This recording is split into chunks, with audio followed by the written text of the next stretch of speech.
Kan nggonku nunggu ngger. Yen nganti ora enggal bali keng bapa bakal sumusul ning samudra. Ngger, piye kabar usanane?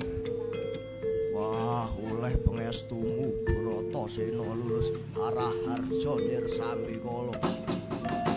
Malah bisa ketemu Sang Hyang Dewa Ruci. Aku diwecang ilmu sastra Jendra Hayuning Ratang Nirwating Diyu.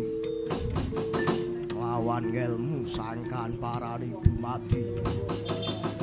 Mula aku ngaturake panuwun lantaran duna bapakku.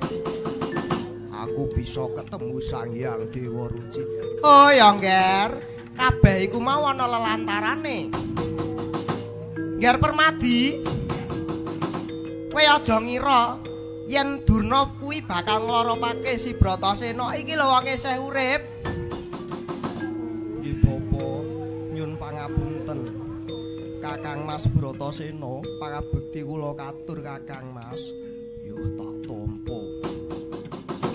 Permati wis suwe ana kene. Nguni nggih sampun sawetawis nenggo Kakang Mas.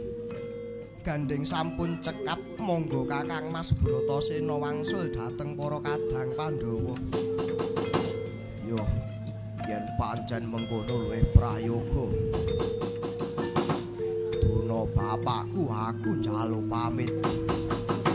Bakal bali menyang para kadang Pandhawa. Oh ya ngger, Bratasena lan Permadi tetep dadi satriya Jayeng Bawana.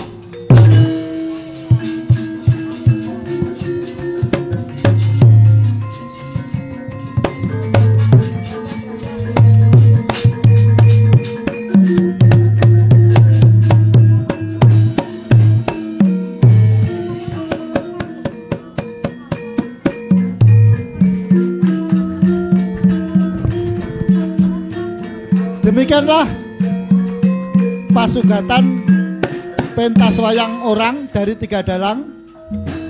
Terakhir Mas Faisal Yahya yang begitu terampil dan micara dalam pentas wayang Purwo. Mudah-mudahan acara seperti ini bisa kita selenggarakan rutin dengan tujuan seni dicintai masyarakat luas, Remboko dan Lestari. Ucapan terima kasih pada rombongan Sanggar Bandung Bondowoso, Pustaka Laras, Bapak Pak Waranggono dan Wiyogo. Mudah-mudahan Tiga Dalang ini tetap semangat dalam belajar seni budaya Jawa. Matur nuwun.